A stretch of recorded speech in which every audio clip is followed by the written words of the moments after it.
Hi guys, here we've got Samsung Galaxy S8 Plus, and let me show you how to remove all the settings, how to reset all setup of this device. So at first, enroll the list of all apps and go to settings. Now find and select General Management and click on Reset. Here you will notice Reset Settings at the top of the list, so smoothly mark it, and if you really want to perform this action, just tap on Reset Settings, then draw an unlock pattern to confirm, and now click on Reset to confirm. And if you wish to perform this action, just remember that it cannot be undone, so you need to be sure that you want to remove all data and setup.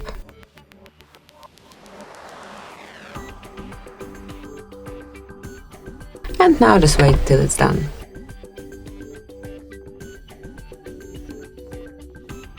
And that's it, this will be all. Now you can set your device from scratch, so as all the setup is removed, you will be able to do it from scratch.